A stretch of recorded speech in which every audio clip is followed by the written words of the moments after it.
Ladies and gentlemen, good evening. As many of you know, I do this for a living. I practically live in airplanes.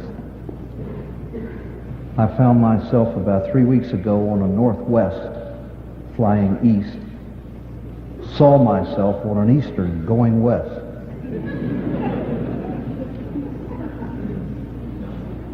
Two weeks ago, and this one is true, I was in O'Hare Airport in Chicago 4 times in 4 days. And I have taken as my own the saying, I don't know whether I'm going to heaven or hell, but I know I have to change in Chicago. I'd like to share, if I may, an airplane story.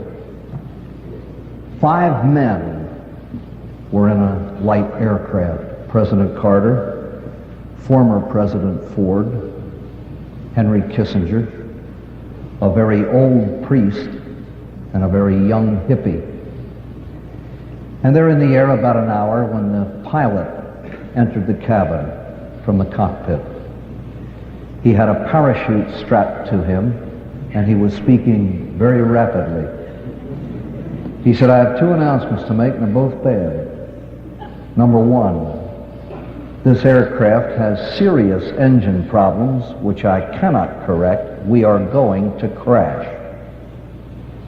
Number 2, there are 5 of you and 4 parachutes. And he jumped. So President Carter said, I'm neither better nor worse than any man alive, but I happen to be President of the United States. The country needs me.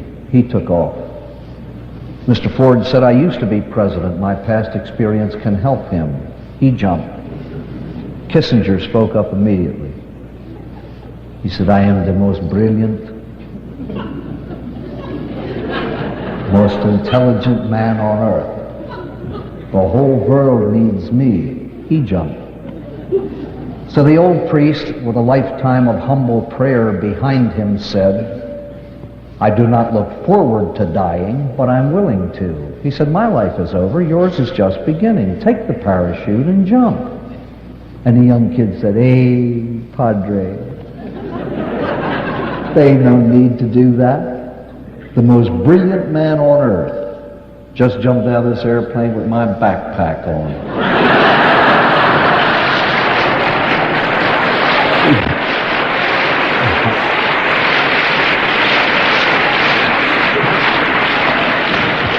Of course, you know what the custom is.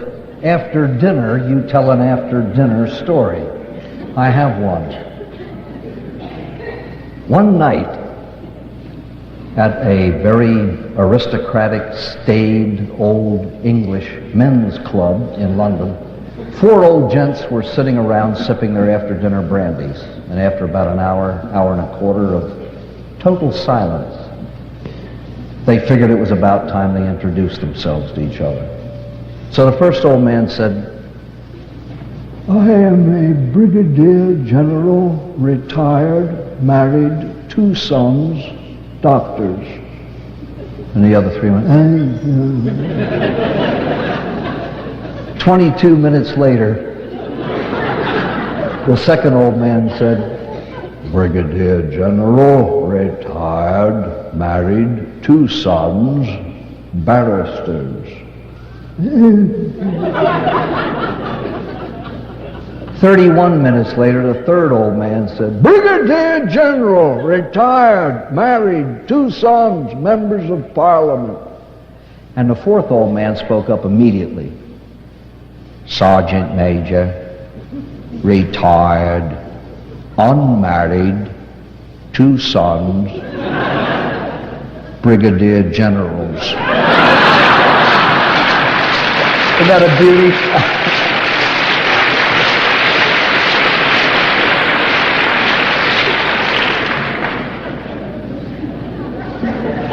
I'd like this evening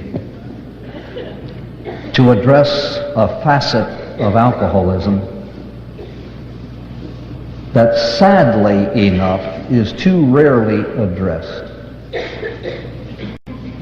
In traveling around, I have heard senior officers in the military, church leaders, employers say, well, all right, I've sent this man, this woman, to treatment.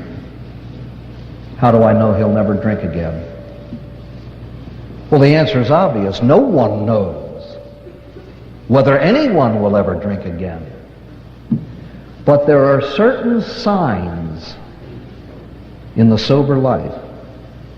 If you see them present, you can pretty well bet that the alcoholic will stay recovered and well. I'd like to talk about those signs tonight. Go to any school of alcohol studies, attend any seminar. They beat you to death with the symptoms of the illness. And nobody talks about good health. I humbly submit for your consideration that a minimum of 50% of our counselors have no real goal toward which they're counseling except don't drink. Even AA provides for the future when she demands of her children to practice the principles in all their affairs. I'd like to talk about good health tonight. And I'm going to base everything that I say on this parallel in another facet of human life. Most of you here are married and are parents. Let's say that for his birthday, you give your son a 10-speed bike. He's not quite used to it. He's going down a hill. He hits a rock. Over the handlebars he goes into a tree. He suffers a slight concussion and a rather badly broken leg. You take him to treatment. You drive him to an emergency room. You're all busted up yourself. Your emotions are a jumble. You are, practically speaking, useless, except that your presence is a kind of comfort to your child. Once you enter the emergency room, the doctor and his team let you know right away, broken bones are our business. Now you give your son to me, and you sit down. And he disappears with your child. However long it takes, he comes out afterwards. He has your son with him. The son's tears are dried. He's rather calm from the anesthetic. And he's all patched up. His leg is in a cast. The doctor has in his hands a bunch of pictures. And he sits you down. And he said, now, I'm going to show you what was wrong. And he shows you. He shows you where the bones were broken and how the flesh was lacerated and torn. He shows you all the damage. Now he said, I'm going to show you what we did. And he shows you 3 or 4 pictures from different angles of the pin that he put in the leg, of the sutures and the bindings and so on in the cast. And then he says, here is what you do, and this is what you look for in his recovery. He is to do these things, he's not to do these other things. And after a certain amount of time, when everything is strengthened and healed and knit, we're going to remove that cast. And all other things being equal, within such and such a number of months, he'll be riding his bike again. I submit for your consideration that's exactly what we should do with any illness, especially alcoholism. It is the most baffling, complex, complete, and destructive illness known. No one knows everything there is to know about it. We take an alcoholic to treatment. If the treatment center is reputable, they will tell you, alcoholism is our business. We're going to try our best to get him well. And then, when it is time for the alcoholic to leave, you are called in. In the better treatment centers, you are called in for a little treatment for yourself. But nonetheless, where that does not occur, you are called in, and alcoholism should be explained to you. The treatment people should let you know what was done in treatment and should let you in on what you are to expect. And they should explain what the sober life is about, what the signs and the symptoms of sobriety are all about, and these are the things that you should look for and act accordingly. If you see them, you do this, and if you don't see them, maybe you do something else. At Guest House, the sanatorium for alcoholic priests, where I recovered some years ago, that was done by Austin Ripley, the man who founded it. Before you returned home, he went. He spent many a dollar to get on many an airplane to see many a bishop or religious superior to explain alcoholism to him. This is what was wrong with this man. This is why he behaved the way he did. This is why a whole lot of things happened that are a baffling mystery to you. And this is what we did. And he spelled out the treatment. Then he says, now these are the things that are expected of you, and this is what you should look for. He said, this man was not evil, he was sick. He should therefore be given a position equal to or better than what he left. He absolutely has to have time to go to meetings because his life depends on it. And he has to have more time to help other alcoholics, for his life depends on that. And one at a time, Rip educated the American hierarchy about the disease that was ravaging so many priests. Now, ladies and gentlemen, what is the disease? What is alcoholism? Let's look at some of the signs or symptoms of the disease, some of the results of alcoholism in a human life. Then we'll see what is to be done and what is to be looked for by you. The very first symptom of alcoholism is obvious: compulsive, excessive drinking, plus a denial of that drinking. The very term alcoholism is nothing but a synonym for addiction to alcohol, which is a drug. Alcoholism is an addiction. The characteristic of all addictions is compulsive use. The alcoholic drinks the way he drinks because he can't not drink that way. It is not a deliberate choice. Many alcoholics drank in order to achieve oblivion, but most alcoholics always believed that they would control it the next time they started. And every one of them said, next time it'll be different. It always is, of course. It is always worse. But they do not and cannot grasp why, simply because they don't know why. The alcoholic drinks against his will. And for those of you in this audience who still might believe that alcoholism is a question of willpower, I'm asking you to believe this even if you don't believe it. If alcoholism were a question of willpower, there wouldn't be any alcoholics. All right. A lot of people deliberately drink too much. Social drinkers on occasion choose to drink an excessive amount, but they do so freely. The alcoholic is not free. What's the difference usually between a heavy drinker and an alcoholic? A heavy social drinker usually is very open about it and always says, well, now I can take it or leave it alone, etc., etc. The alcoholic lives denial. His whole life is a lie. Now, you know, even in AA circles, many people say, yes, it's a disease, and in the next breath they'll say, I was phony and I did it, as though it's a deliberate moral thing. The antics and the denial and the lying of the alcoholic is dictated by the disease. Now, my friends, I am going to tell you why alcoholics lie and why they live the lie. How many of you in this room has ever stood before another person almost swaying? Have you been drinking? You say no. And it's a very degrading thing to go through that because you know that the person you're lying to already knows the truth. Why do people do such a thing? Why does the alcoholic degrade himself to that extent? Simplest reason on earth. He is addicted to a drug without which he cannot live. He's addicted to a chemical without which he cannot function. And he'll do anything to protect it. And instinct, not reason, instinct tells the alcoholic that if he lies about his drinking, he somehow is protecting it. He also knows instinctively that if he tells you the truth, you're going to tell him to quit, and he can't.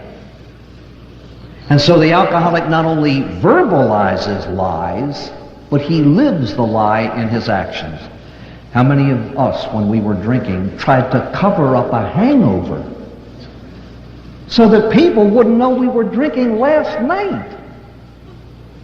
The alcoholic lives the lie. So the very first symptom of this problem that we call alcoholism is excessive drinking plus a denial of it. Now, my friends, watch the repercussions of that.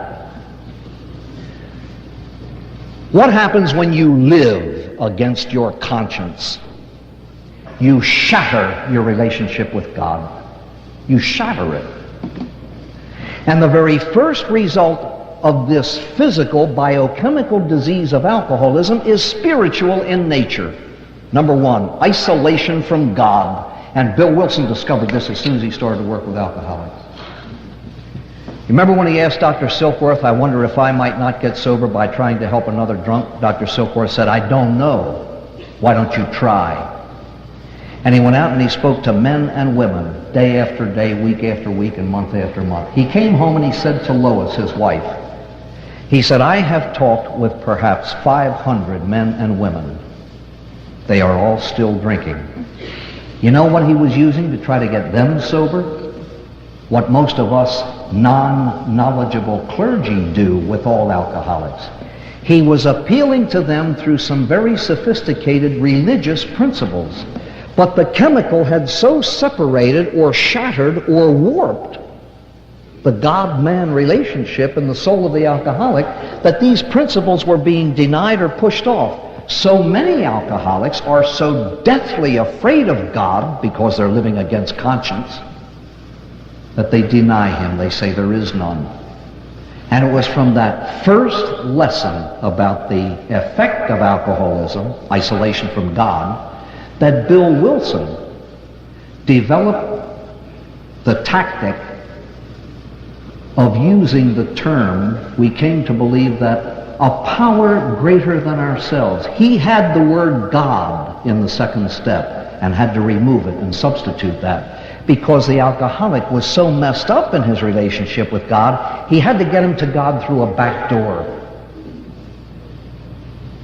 The first repercussion of living against your conscience is a separation from God. Because once the drugs the brain, kills inhibition, and kills conscience, lying is only the start of an immoral life.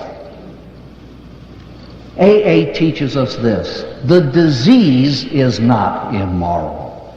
The subsequent behavior is. That's why step 4 tells us to take a fearless and searching moral inventory. The alcoholic lives a degrading life and begins to wonder why. Am I evil incarnate? And the only thing that can alleviate the pain of conscience is more of the drug that causes that pain. And so we have this vicious squirrel cage of alcoholism, propagating and multiplying itself. Now, excessive drinking plus denial results first in isolation from God. If I am separated from God, who made me for himself, I cannot be happy with me. The alcoholic is isolated from himself. I maintain God's greatest gift to the alcoholic is the internal pain that usually occurs if he is blessed to reach this point when he wakes up one morning, looks into a mirror, and experiences an overwhelming desire to throw up simply because he cannot stand what he's looking at.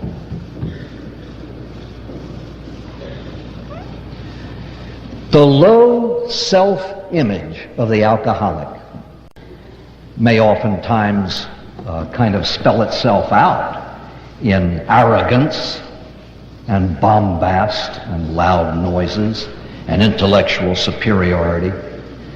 But one who is unhappy with himself acts that way. A kind of a superiority, and I am above all other humans, is a sick, sick thing, for starters. But usually, the alcoholic's image of himself is so low that it externalizes itself that way. And after a bit, this one who wanted to join the human race through alcohol so he could feel at ease with people now uses alcohol to separate himself with people because he doesn't want people to see the real self. I don't want you to see the real me. And even in AA, when we tell our stories, I'm going to tell you enough about myself to try to get you to like me. You want to prove that point? The next time you're asked to speak at an AA meeting, have your wife talk about your drinking years and you tell about your recovery. Sound like two different lifetimes. When you tell your drinking past, you pick and choose the things that are going to get people to like you, or if they're bad, you're going to pick the things that are going to get people to sympathize. We're built that way. We are simply built that way. The self-loathing of the alcoholic separates him from himself. If I'm isolated from God and I'm isolated from self, how in the name of heaven can I have any relationship with other human beings? In the family film, I tried to spell out the emotional repercussions of being unable to have normal relationships with other people.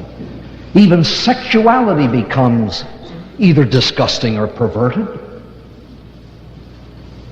Normal relationships of love turn into love-hate. People who are supposing to be teaching love to their children are pulling on their children for the affection that each craves. And so we become isolated from others. The result? Frustration. I am built to love. We were made to, you and I are love machines. Even the very bodies of male and female were created to become one flesh in the act of the reproduction of new life. The alcoholic cannot love because he's not free. He is shackled to self. I despise people who say AA is a selfish program. God, I'd like to get the man that invented that saying and strangle him with it. It's anything but selfish. It is properly self-oriented, but selfish? You don't raise your kids to be selfish, do you? You try to give them a proper evaluation of themselves. AA is anything but a selfish program. It is oriented toward commitment to others. We tried to carry the message to alcoholics. AA is other-oriented after a rebuilding of self. Do you know what it is like not to be able to fulfill the very purpose for which you were made? Can you imagine what it's like to build a beautiful chair and then encase it in glass and no one ever sits on it? Chairs are made to be sat on. Airplanes are made to be flown. An airplane is still an airplane when it's in a hangar for repairs, but it is most an airplane when it's in the sky. An alcoholic is still a human being when he's locked up in his own prison of the bottle, but he is most a human being when he's free to love. What's the result of frustration? Total frustration. A seeking of oblivion, which often is death. Suicide among alcoholics is very high, but you know the paradox of the alcoholic? Go to enough meetings, you will hear people speak of attempted suicide. The poverty-stricken alcoholic, he is not even good at that. He's afraid to live and afraid to die. And frustration he lives with. The result of isolation from anybody is total aloneness. Alone. Every alcoholic is an island of misery.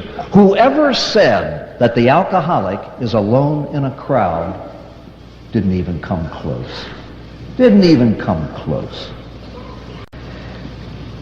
And the ultimate overall result, and I maintain, and I've said this hundreds of times, I believe that our illness teaches us one thing: how to be scared to death.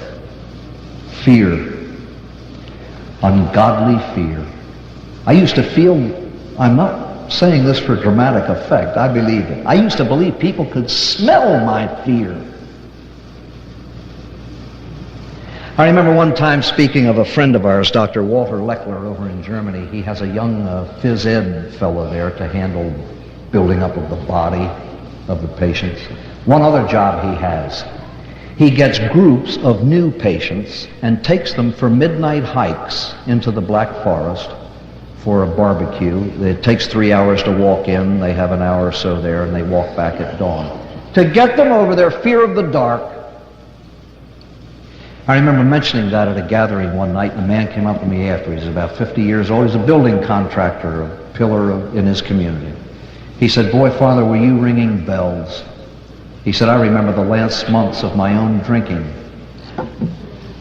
Every light, every TV, and every radio in my home stayed on 24 hours a day because I couldn't stand silence and I couldn't stand the dark."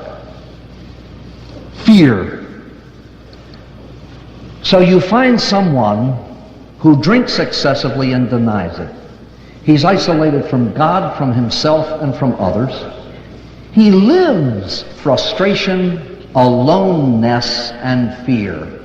And that is what comes into treatment. And people who are in the business of trying to get alcoholics well, who do not realize that, should not be in the business. Some other jackass in AA once made the statement, "You have to be cruel to be kind." I hope to build a treatment center. It's in those little brochures. The first man that says that at my place, I will drive him to the airport. I will drive him to the airport.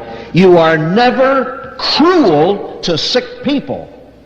People who say that, you have to be cruel to be kind, they really in their guts do not believe that alcoholism is a disease. They really don't. You cannot say out of this side of your mouth that alcoholism is sickness. All over sickness, body, mind, emotion, and soul, and then say you have to be cruel to such people. God!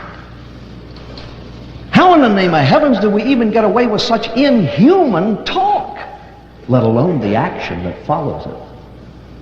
Oh, yes, you have to be firm. Yes, you have to uphold principles. I'm not talking about that. I'm talking about the stupidity of using a word cruelty in the treatment of a disease.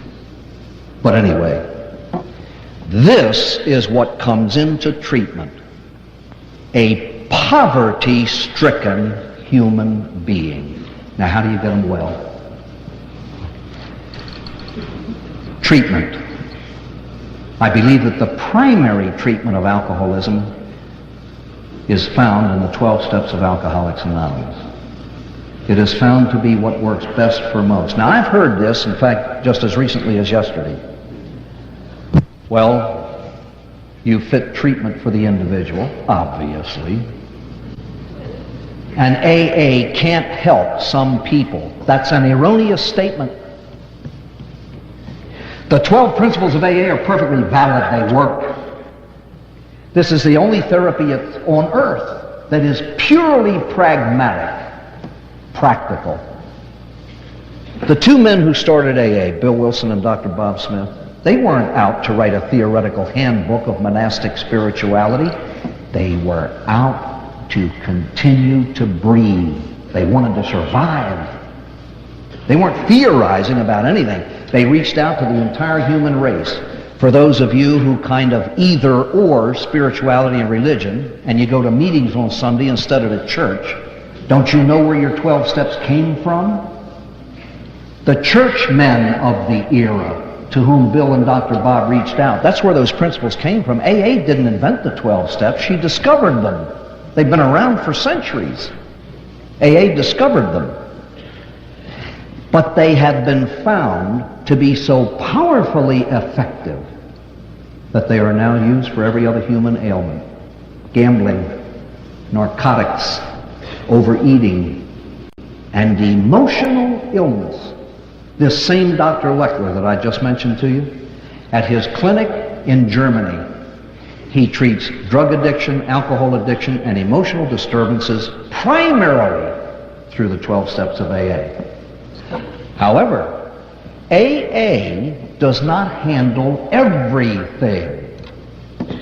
Number one, alcoholism is a physical disease. It's a biochemical addiction to a drug. All alcoholics are usually suffering woefully from malnutrition. AA doesn't handle your diet. Most alcoholics haven't been near a doctor in years. What alcoholic has his eyes examined regularly? What alcoholic has his teeth looked at every 6 months? What alcoholic goes annually for a physical? When an alcoholic suspects that some doctor is going to talk to him about his drinking, he stays away from doctors. AA does not handle the physical part except negatively to get you off of the drug that is destroying you. The very first thing that happened at Guest House, you were sent to a hospital for 3 days to get a complete physical to find out what needs patching up. And ladies and gentlemen, if there are any of you members of AA here who do not believe in that, go back to the beginnings of the fellowship. Guess where Bill got sober? In a hospital. AA is not your religion. AA is not your marriage counselor. AA is not a used car salesman. And I always say this, if you see me in an accident, for God's sake, don't get me to a meeting, get me to an emergency room. AA tells you exactly what she will do. Exactly. I will get you sober and keep you sober if you do these things. Now, some people are pathologically incapable of doing it. Let's go back to the statement. AA cannot help some people. That is not true. Some people are incapable of responding to AA. That is true. Please make that distinction. Some people are not capable of responding to AA, so you get them sober in whatever way you can. AA will be the primary therapy at our treatment center, Ashley.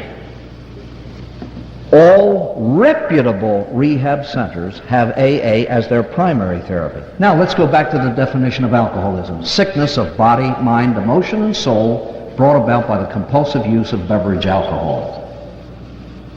We need treatment of body, mind, emotion, and soul. And so at Ashley, we will have knowledgeable, preferably recovered alcoholic doctors for the body. We will get them to nearby medical places where they can be evaluated for diet and nutrition, such things that have never been looked at before. We will have psychiatry for mental problems, if it is called for. We will have psychologists for emotional problems that specifically can't be handled in general. And we will have knowledgeable clergy to patch up their souls.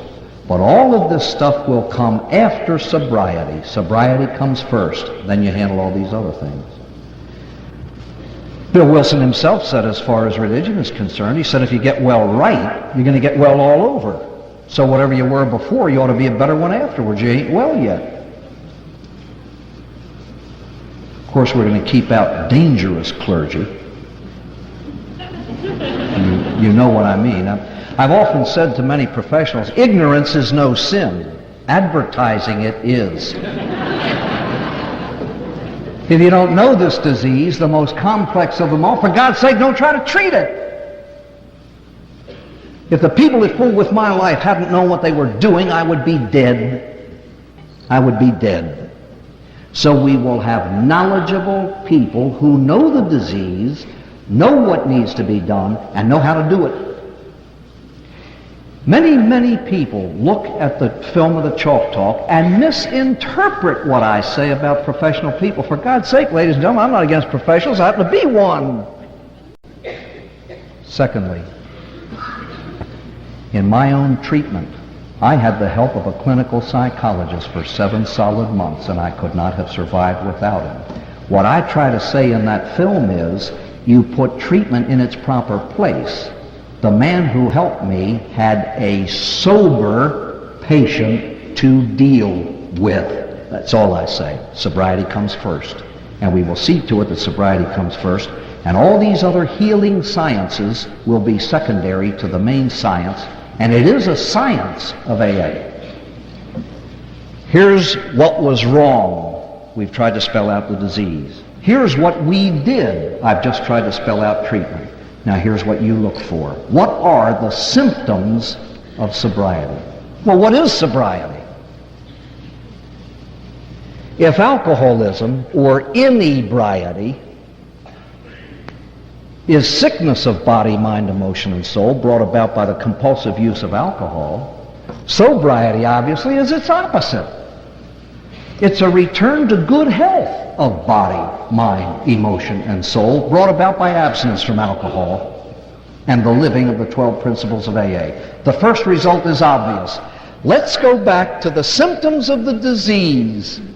Excessive drinking plus denial, isolation from God, isolation from self, isolation from others, resulting in frustration, aloneness, and fear.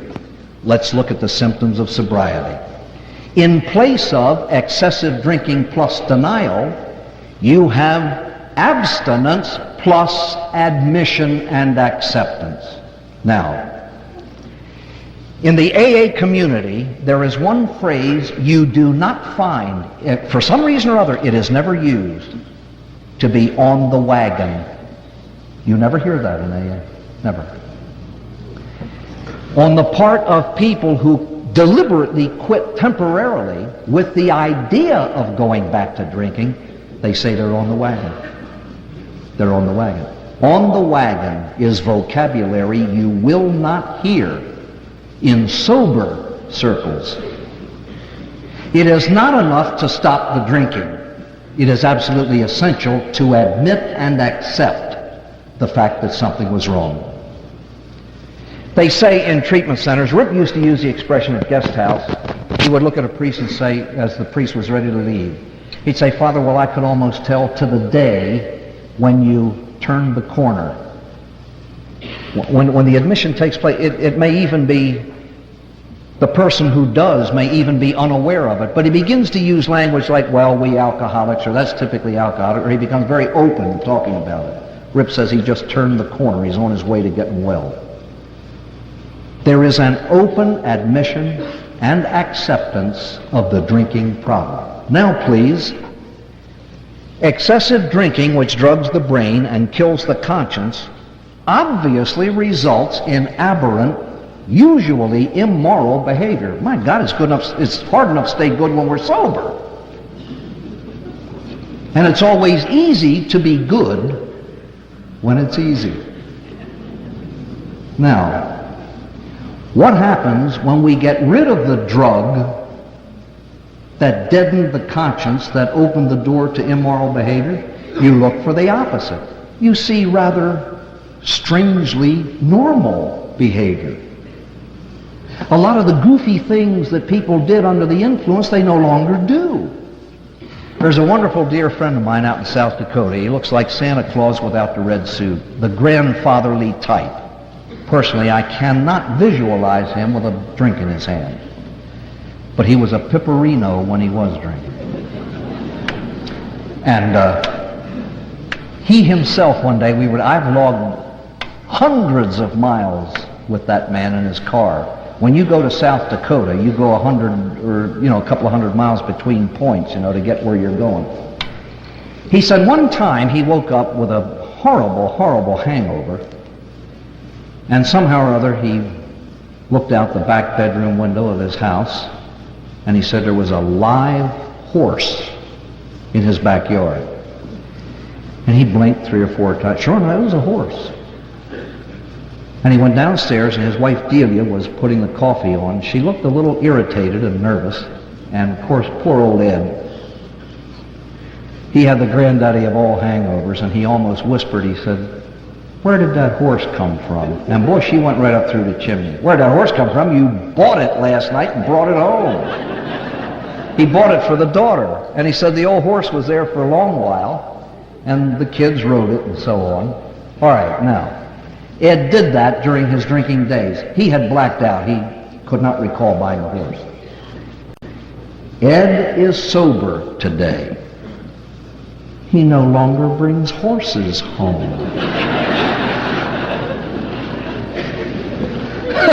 The difference between present undrugged behavior and the past is like night and day. For heaven's sake, it's visible.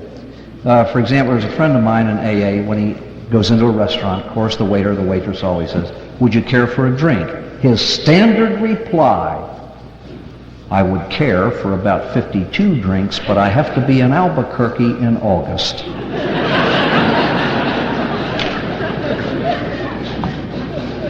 Which indicates what used to happen before.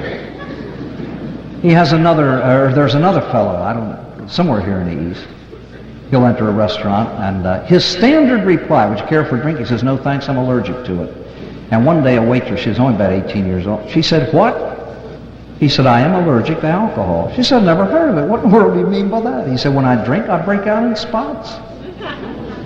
New York, San Francisco, London. He no longer does that. So you see, the very first results of sobriety, the very first symptom of sobriety, no drinking and no goofy results that used to happen when he was drinking. The woman who used to get drunk and give herself away no longer gets drunk and no longer gives herself away. Watch this, please. The first result of living against conscience is isolation from God. The God-human relationship is twisted, busted, warped, or shattered. What's the first result when you give up the chemical that is separating you from God? God is like a magnet. The soul yearns to get back. Listen to the wording of the steps. If an alcoholic truly lives the AA program, listen. Step 2. We came to believe that listen to the definitions of God, or the words we use for God in the program. Step 2. Came to believe that a power greater than ourselves could restore us to sanity. Step 3. We made a decision to turn our will and our lives over to the care of God as we understood Him. Step 5, admitted to God. Step 7, humbly asked Him. Does that say anything to you at all? The farther and farther away you get from the drug that separated you from God, the closer and closer you get to God. Power greater than ourselves, God as we understood Him, just plain God, and then the warm, personal Him. Ladies and gentlemen, every psychologist and every psychiatrist who would dare to fool with human beings should be made to study the psychology of those 12 steps.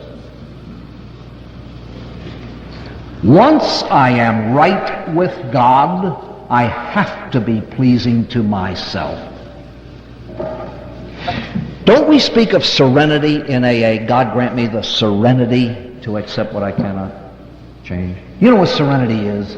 Ladies and gentlemen, I have heard whole meetings dedicated to serenity, and all of us philosophers get around, well, I'm sure, you know, I'll tell you what serenity is. Peace of conscience. For God's sake, it's so obvious. Peace of conscience. I can sleep at night because I'm not doing anything wrong. What else? Peace of conscience. I do not believe that anything is all right as long as you don't drink. That's garbage sobriety. I wouldn't touch it with a 1,000-foot pole.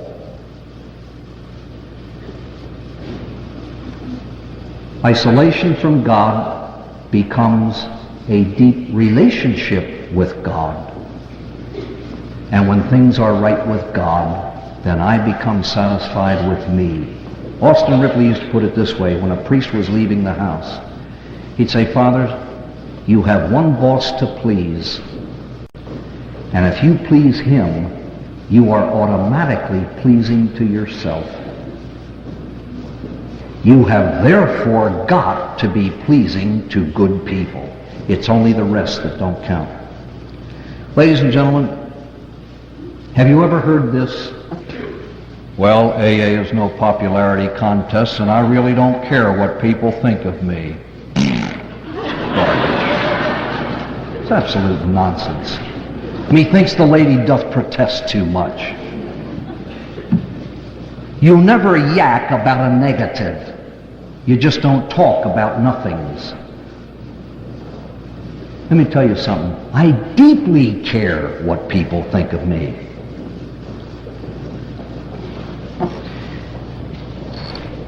I believe that having the respect of good people is an excellent indication that I'm living a good life. I also believe that if I do not have the goodwill and the respect of good people, that's a perfect indication I'm off center. Remember that story I love to tell about the couple that went to West Point to see their kid graduate? The whole corps was marching past the reviewing stand. The mother turned to the father and said, "Isn't that wonderful, Henry? 4,000 cadets out there, and our little Georgie is the only one in step."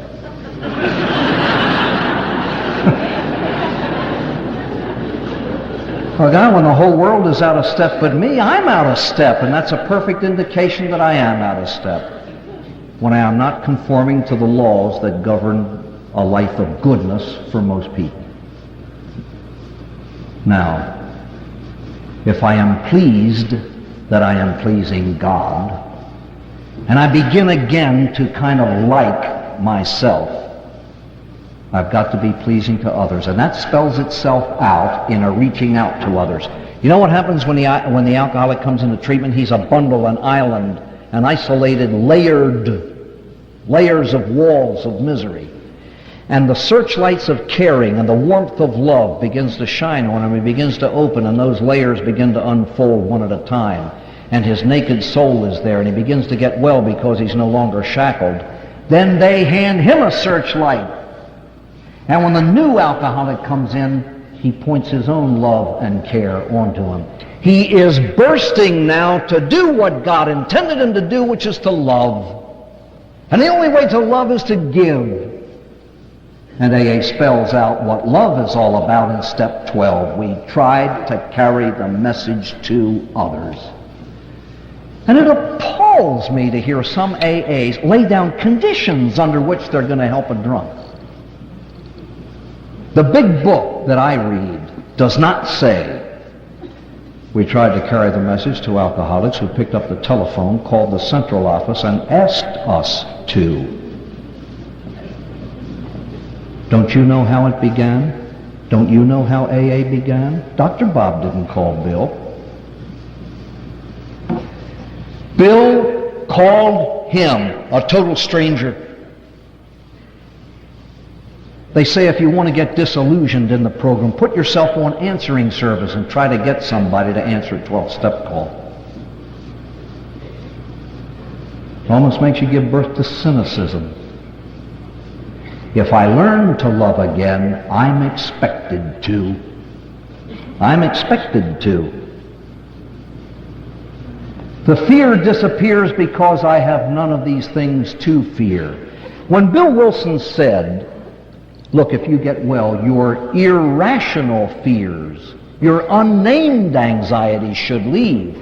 But there are a whole lot of rational fears that should remain. I've heard this spoken in some AA circles. Well, I'm really not afraid of alcohol. I respect it. I don't.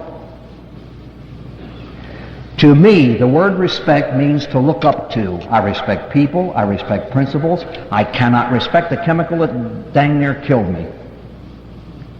I hope I go to my grave fearing that drinking will kill me. Because the day I lose that fear, only God knows what I might try. Now that's a healthy fear. It's like being afraid of fire. I think we should never forget that. Now, if you choose to respect alcohol, be my guest. I just don't. You know the wisdom you pray for in Serenity Prayer? God grant me the wisdom to know the difference. Scripture says that the fear of the Lord is the beginning of wisdom. Evidently, it's a good fear, huh? I just can't say God's my buddy. One day He's going to judge me. And I go, hi, buddy. You can...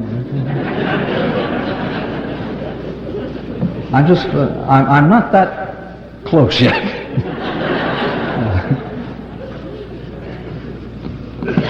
The aloneness disappears. There aren't enough hours in the day. There just aren't. I heard a man say just yesterday, he said, God, I was so alone when I was drinking. He said, I have more friends than I know what to do with now. The people that responded to help him put on an evening like this, he couldn't get over it. He just couldn't get over it. You know what good health is spelled out? Well, it is spelled out in these words. They are Dr. Bob Smith's. The therapy of AA is wrapped up in 6 simple words. They are his. Trust God, clean house, help others. God, self, others. Trust God, clean house, get those 2 things in shape. Now I'm able to go out and help others. Trust God, clean house, help others. Simplicity itself. What is it that you see in a recovered alcoholic? Someone who goes up to his boss and says, thank you for sending me away. If anyone else in this plant has the problem, call on me. He's the fellow who doesn't curse doctors. He goes to make them knowledgeable. I remember one time I was leaving an auditorium like this out in Colorado Springs, and a social worker came up to me. She was angry. She says, how do we get to these doctors? I said, one at a time. They're people. Why do you condemn someone for not having knowledge that you never gave him? Ladies and gentlemen, morons curse the darkness. Caring people light lights. Let's stop crucifying people because they don't know anything about our disease. How the hell much did we know about it till we got well? I have no time for negative people that point to other people's faults. They don't know anything. You know what I've heard? Well, I tried psychiatry, it didn't work. I tried religion, it didn't work. I tried doctors, they didn't work. I have yet to hear somebody with guts enough to stand up and say, I tried them all and I didn't work.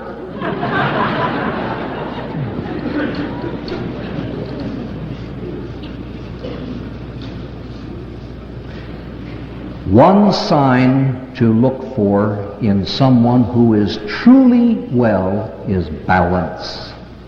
Balance. AA even says to us, I will save your life, but I am not your whole life. If you're married, you have a wife. If you're a parent, you have children. If you work, you have a boss. Fulfill your responsibilities. And don't use me as a cop-out. Ladies and gentlemen, there are alcohol abusers. Dr. Joe Persh from U.S. Naval Hospital in Long Beach refers to himself as a former alcoholic abuser. He used to abuse alcoholics by giving them wrong treatment. He used to fill them with tranquilizers till he learned alcoholism. And there are AA abusers. Yes, we need more therapy in the beginning than later. Yes, we need maintenance meetings to maintain our sobriety and to be there when others come. But we have obligations, my friends, and I believe that the good God gives sobriety in order to fulfill those responsibilities. Balance is the key to, we all use the term quality sobriety. That's the key, balance.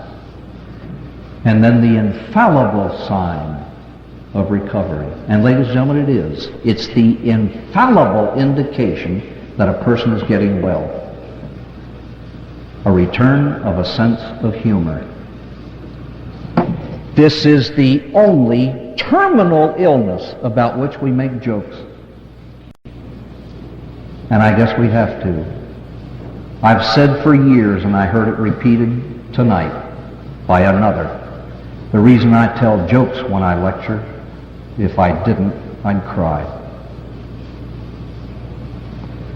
Fellow come home drinking. His wife said, "Why have you come home half drunk?" He says, "I ran out of money."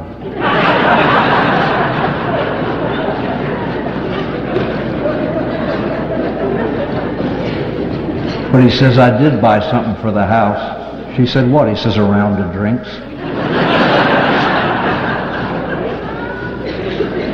She says, "Your drinking will kill me." He says, "I'll have a double shot." The drunk walking along the seashore, and the ocean brought in a bottle, one of these corked bottles.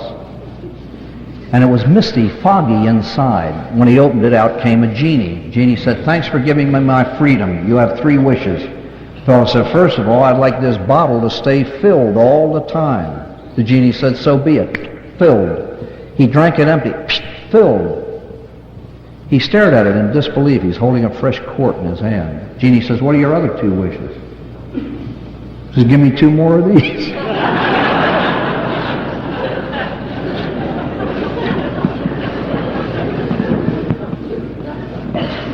I love those one-liners. Do you ever hear about the one-fingered pickpocket?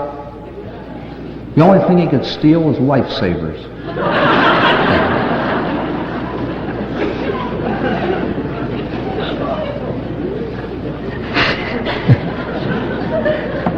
The alcoholic has learned to laugh again because he's learned to love again, because he's learned to live again, free of the drug that was destroying him.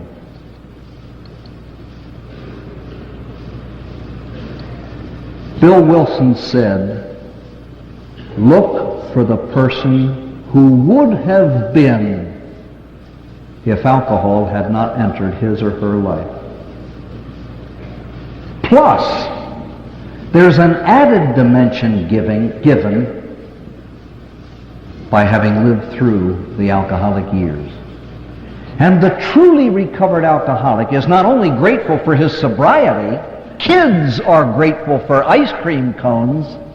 Adults are grateful for sweating to earn the price of it. The alcoholic is truly grateful for the disease that was absolutely essential for him to get where he got. I do not look on my drinking years as lost. They were an apprenticeship for what I'm doing now.